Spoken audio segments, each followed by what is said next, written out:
સૌ વિદ્યાર્થી મિત્રોને જય સ્વામિનારાયણ. ધોરણ 10 વિજ્ઞાન પાઠ 9 આનુવંશિકતા અને ઉદ્વિકાસ. વિદ્યાર્થી મિત્રો, અગાઉના વિડીયોમાં આપણે ઉદ્વિકાસ કેવી રીતે થાય છે ભમરાના ઉદાહરણ દ્વારા, તેમજ ઉપાર્જિત લક્ષણ અને આનુવંશિક લક્ષણ વચ્ચે શું તફાવત છે એ આપણે જોઈ ગયા. ઉપાર્જિત લક્ષણ ટૂંક સમય માટે હોય છે અને આગળની પેઢીમાં વંશ પરંપરાગત આવતું નથી, જ્યારે આનુવંશિક એવું હોય છે કે જે કાયમી હોય છે અને પેઢી દર પેઢી એ આવ્યા કરતું હોય છે, એને કહેવાય છે આનુવંશિક લક્ષણ. હવે આજે આપણે ઉદ્વિકાસ અને વર્ગીકરણ મુદ્દા પર જઈ રહ્યા છે. તો વિદ્યાર્થી મિત્રો, આપણી આસપાસ જે કંઈ જીવસૃષ્ટિ મળે છે, આપણી આસપાસ જે કંઈ વનસ્પતિ હોય કે પ્રાણીઓ હોય, બરાબર, એમની ભલે વિભિન્ન જાતિઓ છે, પણ જો એમના પૂર્વજો વિશે વિચારવામાં આવે તો કોઈક મહદઅંશે એમાં સમાનતા જોવા મળે છે. એટલે કે આપણે અત્યારે જો સમયમાં પાછા જઈએ, બરાબર, અને એમના પૂર્વજો પર ધ્યાન આપીએ તો કહી શકાય કે કોઈ એક જાતિ અથવા તો અત્યારે જે 4-5 દાખલા તરીકે 5-6 જાતિઓ એવી છે કે એમના પૂર્વજો જો જોવામાં આવે ને તો કોઈ એક જ હોય છે. એટલે કે વિવિધ સજીવો વચ્ચે રહેલી સમાનતાઓના આધારે એમને સમૂહમાં મૂકવામાં આવે છે અને પછી તેનો અભ્યાસ કરવામાં આવે છે. તેના માટે કયા લક્ષણો સજીવોની વચ્ચે આધારભૂત વિભિન્નતાઓનો નિર્ણય કરે છે અને તેના માટે કયા લક્ષણો વચ્ચે મહત્વપૂર્ણ ઓછા ભેદનો નિર્ણય લેશે. બાહ્ય કદ અથવા વ્યવહાર વિવરણાત્મક લક્ષણ કહેવાય છે. બીજા શબ્દમાં કહીએ તો વિશેષ રીતે અથવા વિશેષ કાર્યનું લક્ષણ કહેવાય છે. દાખલા તરીકે આપણને 4 પગ હોય છે, બરાબર, એટલે 4 પગ એટલે 2 હાથ અને 2 પગ, એ એક લક્ષણ છે. વનસ્પતિઓ પ્રકાશ સંશ્લેષણની ક્રિયા કરે છે, એ પણ એક લક્ષણ છે. તો આ તો ઉદાહરણ માટે લક્ષણ આપ્યા છે. એવી રીતે દરેક સજીવના કંઈક ને કંઈક એવા લક્ષણ હોય છે જેને આધારભૂત ગણીને આપણે એને વર્ગીકરણ કરવાનું હોય છે. હવે દાખલા તરીકે કેટલાક આધારભૂત લાક્ષણિકતા માટે મોટાભાગના સજીવોમાં સમાન હોય છે. તો કયા સમાન હોય છે? દાખલા તરીકે કોષ. બધા સજીવનો પાયાનો એકમ છે, રાઈટ. આપણે 9મા ધોરણમાં શીખી ગયા છે કે કોષ એ બધા સજીવનો પાયાનો એકમ છે. પણ જો આ કોષ વિશે વિચારવામાં આવે તો કોષ 2 પ્રકારના હોય છે. આ એક કોષ એવો છે કે જેમાં કોષ કેન્દ્ર જીવંત હોય છે, એટલે કે કોષ કેન્દ્ર હાજર હોય છે, અને બીજા કોષ એવા હોય છે કે જેમાં કોષ કેન્દ્ર હાજર નથી. દાખલા તરીકે હું બેક્ટેરિયાનું કહી દઉં. બેક્ટેરિયા તો આ એવા છે કે જેની અંદર કોષ કેન્દ્ર, એ કોષમાં કોષ કેન્દ્ર નથી, બરાબર. પરંતુ જે કોષમાં કોષ કેન્દ્ર હાજર હોય છે એના અનુસંધાનમાં અલગ અલગ પાછા પડે છે વર્ગીકરણ, કે ભાઈ એક કોષી સજીવ અને બહુકોષી સજીવ. એક કોષી સજીવ તો ખબર જ છે કે એક કોષી સજીવ કોને કહીશું કે એક જ કોષ બધા જ પ્રકારની દેહધાર્મિક ક્રિયાઓનું નિયમન કરે, બરાબર. દાખલા કે અમીબા, પેરામીશિયમ. જ્યારે આ બહુકોષી સજીવ છે, બહુકોષી સજીવમાં શ્રમ વિભાજન થયેલું હોય છે, એટલે કે આ એવા પ્રકારના કોષો છે કે જે જુદા જુદા કાર્યો કરવા માટે રચાયેલા હોય છે. ઓકે, તો આપણે બહુકોષી કહેવાઈએ છીએ. તો આપણા પાસે કોષો કયા છે અલગ અલગ પ્રકારના દેહધાર્મિક ક્રિયાના? શ્વસનના કોષો, બરાબર, એ ફક્ત શ્વસનનું જ કાર્ય કરે, શ્વસન કોષો. પછી પાચન કોષો, એ ફક્ત પાચનનું જ કરે કોષો. પછી ઉત્સર્જન કોષો. તો એમ આપણા શરીરમાં કોષોમાં શ્રમ વિભાજન હોય છે અને એ પ્રમાણે એનું વર્ગીકરણ થયેલું હોય છે. હવે જે બહુકોષી સજીવના લક્ષણો શારીરિક સંરચના એક આધારભૂત ભિન્નતા દર્શાવે છે. જે કોષો તેમજ પેશીઓના વિશિષ્ટકરણના કારણે હોય છે. બહુકોષીય સજીવોમાં પ્રકાશ સંશ્લેષણ થવું કે ન થવું તે વર્ગીકરણનું એક સ્ટેપ આગળનું સ્તર છે. આ બહુકોષી સજીવો જેમાં પ્રકાશ સંશ્લેષણ થતું નથી, તેમાં કેટલાક સજીવો એવા છે કે જેમાં અંતઃકંકાલ અને બાહ્યકંકાલને એક આધારભૂત ભેદ, રચનાનો ભેદ આપણને ત્યાં જોવા મળે છે. ઓકે, હવે વિદ્યાર્થી મિત્રો, આપણે જોઈએ કે બે જાતિઓ, બરાબર, બે જાતિઓમાં લક્ષણોમાં જો સમાનતા જોવા મળે તો તેમની વચ્ચે નજીકનો સંબંધ હોઈ શકે. આ ખાસ ધ્યાન રાખજો. દાખલા તરીકે કોઈ પણ બે જાતિ લઈએ, એ બે જાતિઓમાં મોટાભાગના લક્ષણોમાં સમાનતા જોવા મળે તો આપણે એવું વિચારી શકીએ કે તેમની વચ્ચે કોઈક ને કંઈક નજીકનો સંબંધ હોઈ શકે. હવે એક ઉદાહરણ આપું છું, ધ્યાનથી સમજીશું આપણે. હું પર્ટિક્યુલર નામ સાથે એવું કહું છું કે દાખલા તરીકે આ કોઈ રમણભાઈ કરીને એક વ્યક્તિ છે. ઓકે, આ રમણભાઈને જો હું ગણવા જઈએ તો એમને બે દીકરા, એટલે કે એક પિયુષ છે, પછી એક પુષ્પા દીકરી છે અને એક મોહન નામનો છોકરો છે. ઓકે, હવે આ બે ભાઈ બહેન છે, પિયુષ, પુષ્પા તેમજ મોહન અને પુષ્પા, બરાબર.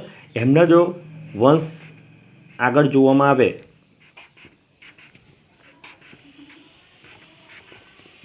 બરાબર, XYZ જે નામ હોય, પણ કહેવાનો મતલબ એમ કહેવા માગે છે કે આ પિયુષ અને જે પુષ્પા છે, બરાબર, એટલે કે છોકરો અને છોકરી છે, ભલે દૂર નજીકના સંબંધી છે પણ એમના પેઢી જો વિચારવામાં આવે તો એક જ છે. એવી રીતે દાખલા તરીકે હું આગળ XYZ નામ આપું, A અને B નામ આપું, CDE આ એમના છોકરાઓના નામ આશરે આપી દીધા છે.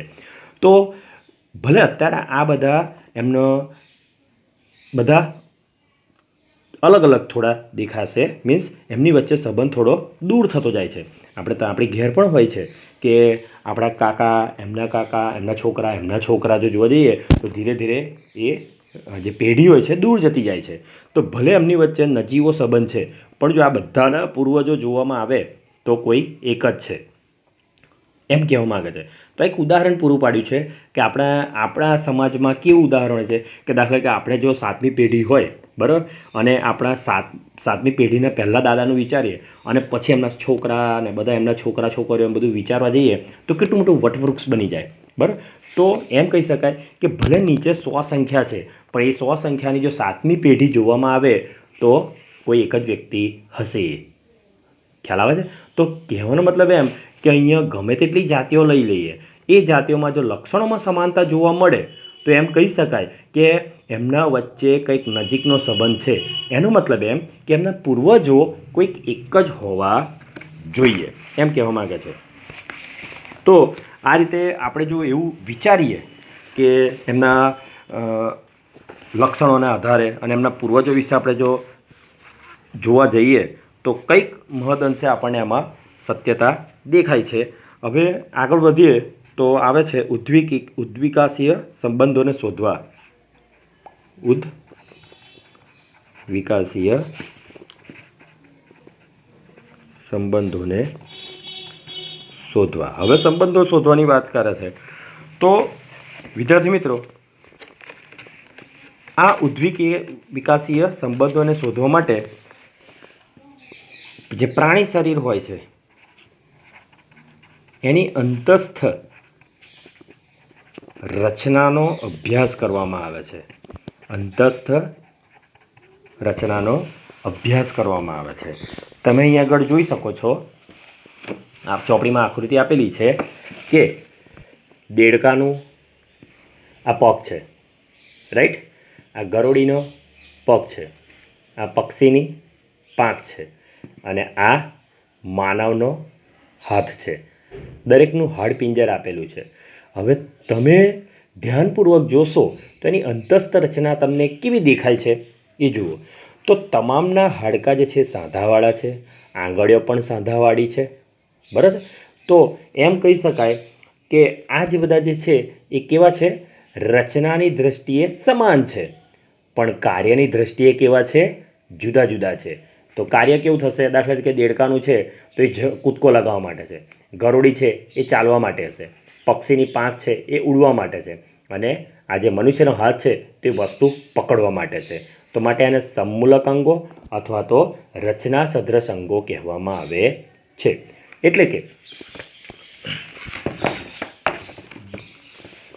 અહીં આગળ એક ટોપિક તૈયાર થાય તેનું નામ છે રચના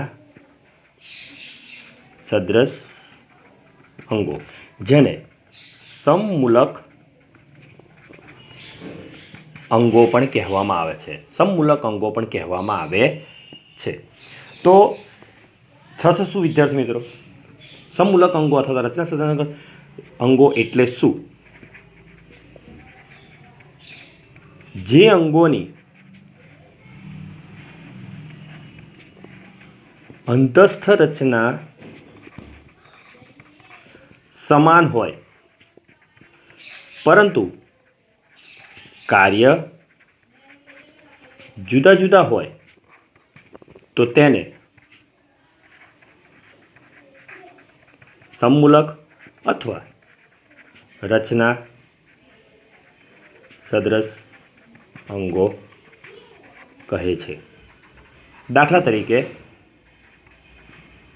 દેડકો, ગરોળી, પક્ષીની પાંખ અને માનવનો હાથ. આ બંનેના અગ્રભાગ, અગ્ર ઉપાંગ એટલે કે આગળનું કોઈ પણ એક પગનું લઈ લઈએ. તો આ બધાનું ઉદાહરણ છે રચના સદૃશ અંગો. તો તમે જોઈ શકો છો, આપણે આકૃતિમાં પણ જોઈ ગયા કે આની અંતસ્થ રચના બિલકુલ સમાન છે, બરાબર, પણ દરેકના કાર્ય જોવા જઈએ છે તો અલગ અલગ જોવા મળે છે. તો અત્યારના સમયમાં આપણે આ તફાવત જોઈ શકીએ છીએ એના કાર્યોમાં, પણ રચના જોવા જઈએ તો એક સમાન છે. તો એના ઉપરથી એવું પુરવાર થાય છે કે આ તમામના પૂર્વજો કોઈ એક જ હશે. એટલે પૂર્વજ એટલે આપણે કંઈ 100-200 વર્ષની વાત નથી કહેતા, આપણે લાખો વર્ષ પહેલાંનો વિચાર કરીએ છીએ, બરાબર. લાખો વર્ષ પહેલાંનું વિચાર કરીએ છીએ કે લાખો વર્ષ પહેલાં જો આ તમામ પ્રાણીઓના જો પૂર્વજો વિચારવામાં આવે તો કોઈ એક જ કોઈ જાતિ કે પ્રજાતિ હશે, એમના પૂર્વજ સમાન હશે, બરાબર. ધીરે ધીરે કાળક્રમે એમનામાં ભિન્નતા જોવા મળી, બરાબર. એ ભિન્નતા જોવા મળી પછી આસપાસનું વાતાવરણ જોવામાં આવ્યું. એ વાતાવરણના અનુસંધાનમાં એમના જે અંતસ્થ રચના હતી એ તો એવી જ રહી, પણ એ અનુસંધાનમાં એમના જે કાર્યો થવા જોઈએ એ જુદા જુદા થતા ગયા, બરાબર. પરિણામે અત્યારે આ 4 નવી જાતિ વિકસી ગઈ છે. ઓકે. તો આવી રીતે આપણે ઉદ્વિકાસ કેવી રીતે થયો હશે એમ કહી શકાય. દાખલા તરીકે જ્યારે પૃથ્વી પર જીવસૃષ્ટિની શરૂઆત થઈ, પૃથ્વી પર જીવસૃષ્ટિની શરૂઆત થઈ ત્યારે માત્ર કોઈ એક પહેલો સજીવ હશે અને કાળક્રમે એમાંથી નવા નવા સજીવો બનતા ગયા અને પછી ધીરે ધીરે પાણીમાં રહેનારા, જમીનમાં રહેનારા, હવામાં રહેનારા, તમે જુઓ અત્યારે કેટલી વિભિન્ન પ્રજાતિઓ અને જાતિઓ વિકસી ગઈ છે. તો એમ કહી શકાય કે આજથી કરોડો વર્ષો પહેલાં કોઈ એમના પૂર્વજો સમાન હશે એમ કહી શકાય. તો આ એક અગત્યનો પ્રશ્ન થયો આપણે રચના સદૃશ અંગો. તેવી જ રીતે આવે છે કાર્ય સદૃશ. સદૃશ એટલે સમાન, કાર્ય સદૃશ અંગો. આપણે એની વ્યાખ્યા આપી દઈએ પહેલાં. જે અંગોના કાર્ય સમાન હોય પરંતુ અંતસ્થ રચના જુદી જુદી હોય તો તેને કાર્ય સદૃશ અંગો કહે છે. દાખલા તરીકે ચામાચીડિયાની પાંખ, અને પક્ષીની પાંખ. આ બંને ઉદાહરણ તમે જુઓ પુસ્તકમાં, એની અંતસ્થ રચના આપી છે અહીં આગળ આપણે પુસ્તકમાં જોઈ શકીએ છીએ. પ્રથમ છે એ ચામાચીડિયાની પાંખ છે અને બીજી છે એ શું છે? પક્ષીની પાંખ છે. તો ચામાચીડિયાની પાંખ તમે જોઈ શકો છો કે 5 એની અંદર હાડકાં આવેલા હોય છે, 2 3 4 5, બરાબર, અને વળી સાધાવાળા હાડકો છે. પક્ષીની પાંખમાં પણ છે પણ આના જેવી અંતસ્થ રચના નથી, બરાબર. બંનેની રચના આખી ભિન્ન છે. પણ જો આ બંનેનું જો કાર્ય જોવામાં આવે તો શું કરે? ચામાચીડિયાનું જે ચામાચીડિયાનો આ પાંખ હોય છે એ શું કરે છે? એ ઉડવા માટે ઉપયોગ કરે છે. અને પક્ષીની પાંખ હોય છે એ પણ શું કરે છે? ઉડવા માટે જ કામ કરે છે. એટલે બંનેના કાર્ય તો સમાન છે, પણ એની અંતસ્થ રચના જુદી છે, માટે એને કાર્ય સદૃશ અંગો કહેવામાં આવે છે. ક્લિયર? તો અહીં આગળ આ જે ચામાચીડિયાની જે પાંખ હોય છે, બરાબર, એ એકચ્યુઅલી સસ્તન વર્ગમાં આવે છે, આપણા વર્ગમાં આવે છે, મનુષ્ય જે વર્ગમાં છે. તો જે 5 આંગળીઓ હોય છે એની વચ્ચેની જે ચામડી હોય છે એ આગળ ફૂટેલી હોય છે વ્યવસ્થિત, બરાબર, જોઈન્ટ હોય છે, વચ્ચે ચામડીનું એક સ્તર આવી જાય છે. એના પરિણામે એક પાંખ જેવી રચના થાય છે. હોય છે એનો હાથ જ ઉપરના 2, બરાબર, પણ એને પાંખમાં રૂપાંતર કરે છે. એવી રીતે પક્ષીઓમાં પણ હોય છે એમના 5 આંગળા, પણ એમની વચ્ચે જે ચામડી હોય છે એ ચામાચીડિયા કરતાં વધારે છે અને એના ઉપર પીછાનું આવરણ આવી જાય છે. પરિણામે એ અંતસ્થ રચના અલગ પડે છે, પણ કાર્ય એક સમાન હોય છે. તો વિદ્યાર્થી મિત્રો, એક બહુ જ અગત્યનો પ્રશ્ન આવ્યો છે, એ હું અહીં આગળ તમારી લખું છું, તો તમારે ધ્યાનમાં રાખવું પડશે. તફાવત આપો. કોણ? એક રચના સદૃશ અંગો અને કાર્ય સદૃશ અંગો. આનો તફાવત તમારે કદાચ પરીક્ષામાં પૂછાઈ શકે. તો શું લખી શકાય? પહેલાં બંનેની વ્યાખ્યા આવશે, બરાબર, અને બંનેના ઉદાહરણ આવે. તો 2 માર્ક્સમાં આ તફાવત પૂછાઈ શકે. તો ઉદાહરણ કેવા આપવા એ આપણે ધ્યાનમાં રાખવું પડશે. આગળ જોઈએ અશ્મિઓ. આગળનો પોઈન્ટ આવે છે અશ્મિઓ, જેને જીવાશ્મો પણ કહેવામાં આવે છે. હવે અશ્મિઓ છે શું? બરાબર, તો તમે જોયું હશે કે અત્યારે ન્યૂઝપેપરમાં કે સમાચારમાં સાંભળ્યું હશે કે કોઈ જગ્યાએ ખોદકામ કરવામાં આવ્યું તો ત્યાંથી મૂર્તિ નીકળી આવી છે, બરાબર, કાં તો કોઈ વૃક્ષ મળી આવ્યું છે. તો એ બધું કાળક્રમેમાં જમીનમાં દટાતું ગયું અને એ અત્યારે ખોદાય છે, બરાબર. તો એને આપણે એવું કહીએ છીએ કે ભાઈ જમીનમાંથી આ બધી વસ્તુઓ મળી છે. પણ જો અશ્મિઓ વિશે વિચારવામાં આવે તો અશ્મિઓ અથવા જીવાશ્મો શું છે કે આપણા જે પૂર્વજો અથવા તો લાખો કરોડો વર્ષો પહેલાં પૃથ્વી પર જે કંઈ સજીવ સૃષ્ટિ હશે, બરાબર, પૃથ્વી પર કેટલા વર્ષો પહેલાં? લાખો કરોડો વર્ષો પહેલાં પૃથ્વી પર જે જીવસૃષ્ટિ હશે, બરાબર, એ શું થયા ગયા? જમીનમાં દટાતા ગયા અને એમના પર થર બંધાયા. હવે શું થયું કે થર પર થર બંધાયા એટલે કિચડની અંદર એમનો એમની ડેડ બોડી હતી, એ ડેડ બોડી શું થઈ ગયું? દબાઈ ગઈ અને એક છાપ ક્રિએટ થઈ ગઈ. અને પછી જો કદાચ અત્યારના જમાનામાં એને ખોદવામાં આવે અને જો જોવામાં આવે તો એની આખી ઇમેજ એની અંદર સચવેલી હોય છે, બરાબર. એને કહેવાય છે અશ્મિઓ. તો આજે ડાયનોસોરોની વાત ચાલે છે, બરાબર, તમે જોયું હશે, પિક્ચરે જોઈ કાઢ્યું હશે ડાયનોસોરનું, અથવા તો કેટલાક સમાચાર પત્રમાં આવે છે કે ફલાણી જગ્યાએ નદીની અંદરથી ડાયનોસોરના ઈંડા મળ્યા છે. આપણે નર્મદા નદીમાં ઘણા એવા કિસ્સા મળ્યા છે કે ડાયનોસોરના ઈંડા અને કેટલાક એને હાડકાં પણ મળી આવ્યા છે, ખોપડીઓ બધું, બરાબર. તો એ શું છે? ડાયનોસોર તો કરોડો વર્ષો પહેલાં થઈ ગયા. તો એમના જે અશ્મિઓ નીચે જમીનમાં દટાઈ ગયા, એમના જે મૃતદેહ, અને એ અશ્મિઓમાં રૂપાંતર પામ્યા. તો કેટલાક એવા સુરક્ષિત છાપ છોડી જાય છે. તો અહીં કેટલાક જીવાશ્મોની તમને અશ્મિઓની આપી છે, બરાબર. આ એક વૃક્ષનું થડ છે, બરાબર. જમીનમાં કોઈ વૃક્ષનું થડ દટાઈ ગયું હશે અને અશ્મિ સ્વરૂપે રૂપાંતર થઈ ગયું હશે અને જ્યારે ખોદકામ કર્યું ત્યારે એક આવા પ્રકારની એક રચના હોય ને, લાકડું ના હોય પણ એના જેવો શેપ આપણને જોવા મળે. પછી એવી રીતે એમોનાઇટ્સ, બરાબર, આ રીતની એક રચના. પછી ટ્રાઇબોલાઇટ, શંખ જેવી રચના હોય છે. પછી નાઇટિયા, માછલીની એક ઇમેજ છે. અને આ રાજા સુરસ એટલે કે ડાયનોસોરની ખોપરી, એક આવી પણ ઇમેજ એટલે કે જીવાશ્મ આપણને મળી આવ્યા છે અને એના તમે પિક્ચરો જોઈ શકો છો.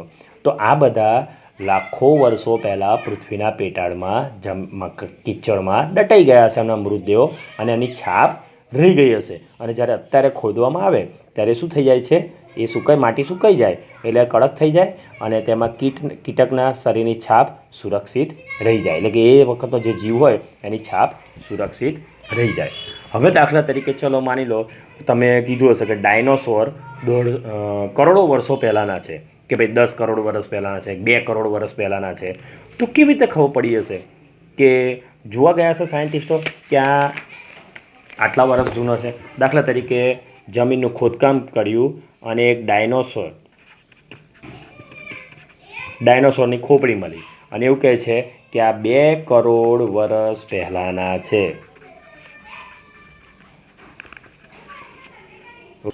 ઓકે, તો આ 2 કરોડ વર્ષ એ લાયા કેવી રીતે?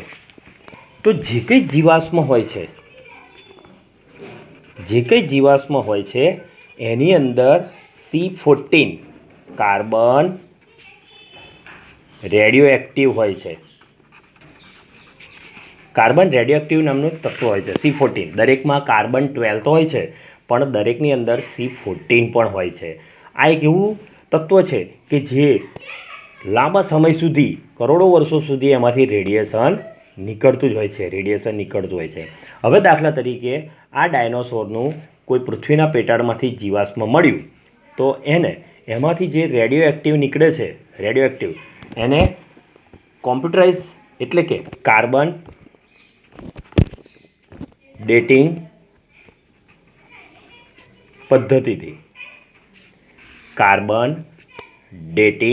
પદ્ધતિથી એનું વિશ્લેષણ કરવામાં આવે છે અને એ પ્રમાણે એના અંદાજ કાઢવામાં આવે છે કે આટલા વર્ષ જૂનું હોઈ શકે છે.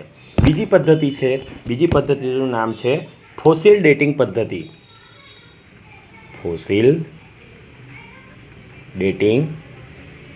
પદ્ધતિ.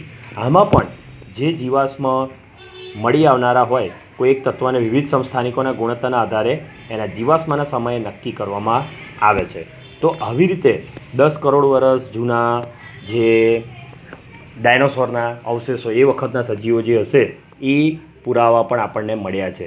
તો એ આ 2 ટેકનિકની મદદથી આપણે એને જોઈ શકીએ છીએ, કાર્બન ડેટિંગ પદ્ધતિ અને ફોસિલ ડેટિંગ પદ્ધતિની મદદથી. તો વિદ્યાર્થી મિત્રો, આજે આપણે ઉદ્વિકાસ અને વર્ગીકરણ તેમજ જીવાશ્મો, અશ્મિઓ વિશે આપણે માહિતી મેળવી. અસ્તુ વિદ્યાર્થી મિત્રો.